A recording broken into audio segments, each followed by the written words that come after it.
parents could get a message from Maria from Sesame Street every morning, and then they would have their children watch Elmo or Cookie Monster teaching about the letter C or D, and by the end of the month they had the whole alphabet down.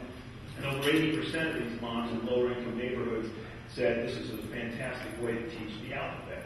So there you built in a 1-month period using a cell phone, which as a teaching tool in a very dramatic way. And on podcasts, we actually projected these new podcasts on the Apple platform about a year ago. And believe it or not, Sesame Street became the #1 podcast in the world for several weeks, and it still remains right up there, #1 or 2 in the kids and family space. And in fact, we had over 400,000 downloads in the last week of December to show you the numbers of moms who are presenting this kind of content to their children. So in addition to this, we are studying this issue wholeheartedly. We are piloting these projects, and we are producing content that will go beyond Sesame Street.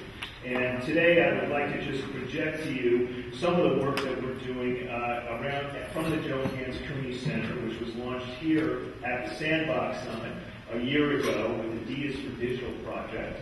The Joe Gans Cooney Center, led by my colleague Dr. Michael Levine, who is here today, and some of his colleagues, Ann Ty, Carly Schuler. We have a wonderful group of people who are focusing on the potential of using these devices to tackle that literacy crisis that we looked at before.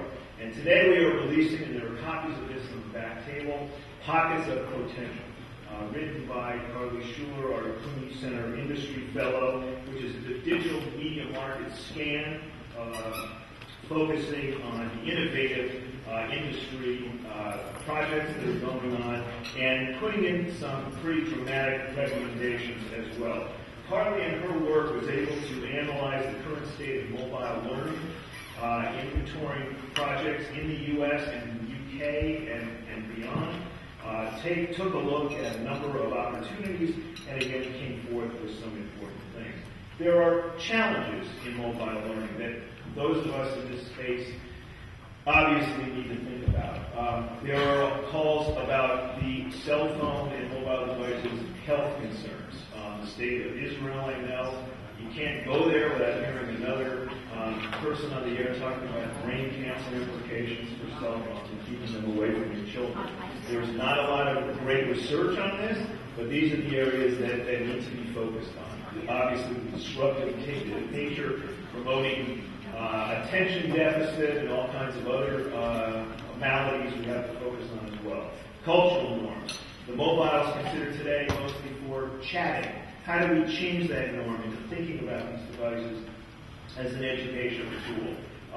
The learning theories that are embraced in curriculum are really not designed today for mobile devices. It can be put forth under a new rubric at the U.S. Department of Education.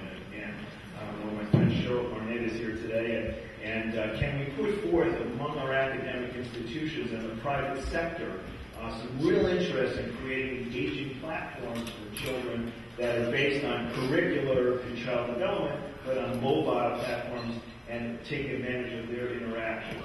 There are, of course, vastly different platforms and assets, and as my colleagues were trying to walk me through some of these devices yesterday, they don't link, they don't interact. How do we create a common space and a common language among these things so that children will have the ability, where can we pick our Blu-ray technology for these mobile learning devices? And finally, a lot of these interfaces, of course, are not necessarily child-friendly right now in terms of their children's ability to move and to navigate around their interface.